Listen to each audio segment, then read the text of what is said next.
Hello friends, இன்ஸ்டண்ட்டான ரவையில் ஒரு mini idli soda சேர்க்க வேண்டாம், அப்படியே செய்யலாம். ரொம்ப டேஸ்ட்டாக இருக்கும்.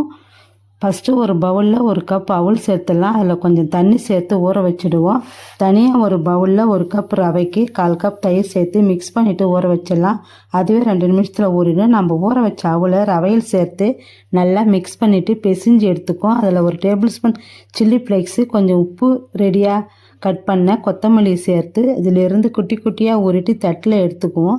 இது மினி இட்லி பிளேட்டில் வைக்கலாம். இட்லி குண்டானில் ஸ்டீம் பண்ணி எடுத்துக்கலாம். ஒரு 5 நிமிஷம் ஆனதும் ரெடி ஆகிடும்.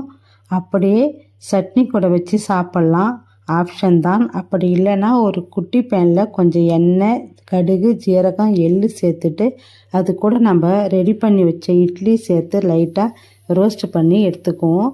இதுக்கு தேங்காய் சட்னி, தக்காளி சட்னி, க்ரீன் சட்னி தொட்டு சாப்பிட்லாம். ட்ரை பண்ணி பாருங்கள். தேங்க்யூ, நன்றி.